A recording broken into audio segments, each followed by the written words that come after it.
Hello guys, welcome to my channel Kurumban and Kurumbi. ഇന്ന് നമ്മൾ ഉണ്ടാക്കാൻ പോകുന്ന ഒരു നോർത്ത് ഇന്ത്യൻ ഡിഷാണ് ഗായ്സ്. അതിൻ്റെ പേര് ചോല ഭട്ടൂര. നമുക്ക് ആദ്യം ഇൻഗ്രീഡിയൻസ് പരിചയപ്പെടാം. ആദ്യമായിട്ട് മെയിൻ നമുക്ക് മൈദാപ്പൊടി വേണം ഗായ്സ്, പിന്നെ റവ, പുളിയില്ലാത്ത തൈര്, സൺഫ്ലവർ ഓയിൽ, ഉപ്പ്. നമുക്ക് ഇനി ഇത് കുഴച്ചെടുക്കാം ഗായ്സ്.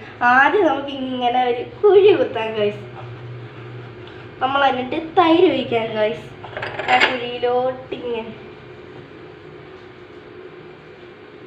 എന്നിട്ട് ഗൈസ് നമുക്ക് പിന്നെ റവ ഇടാം ഗൈസ്. റവ പിന്നെ നമുക്ക് അടുത്ത് സൺഫ്ലവർ ഓയിൽ, അതും നമുക്ക് ഇങ്ങനെ ഒഴിച്ചെടുക്കാം ഗൈസ്. ലാസ്റ്റ് നമുക്ക് ഉപ്പിടാം ഗൈസ്. നമുക്കിനി ഇതൊന്ന് കുഴച്ചെടുക്കാം ഗൈസ്.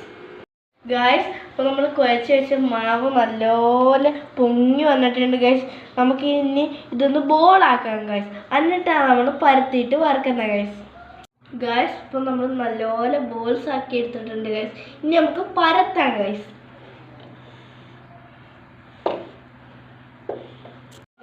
അപ്പോൾ നമ്മൾ ബോൾസ് എല്ലാം നല്ലപോലെ പരത്തി വെച്ചിട്ടുണ്ട് ഗൈസ്. ഞാൻ അപ്പുറത്തോട്ട് പാനിനകത്ത് സൺഫ്ലവർ ഓയിൽ ഒഴിച്ച് വെച്ച് ചൂടായിട്ടുണ്ട് ഗൈസ്. നമുക്ക് എണ്ണ ചൂടായി ഗൈസ്. നമുക്കിനി ഓരോന്നോരോന്നായിട്ട് വറുത്തെടുക്കാം ഗൈസ്. നല്ലപോലെ വരുന്ന ഗൈസ്.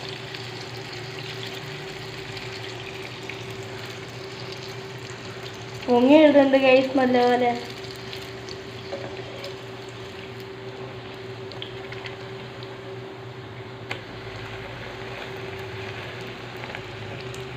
ഗൈസ് നല്ലപോലെ ബ്രൗൺ കളർ ആയിട്ടുണ്ട് ഗൈസ്.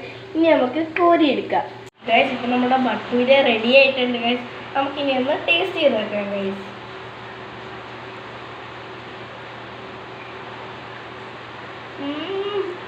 Super guys.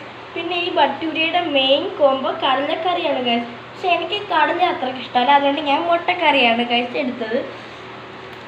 എല്ലാവരും ട്രൈ ചെയ്ത് നോക്കണം guys. Like, share, subscribe. By.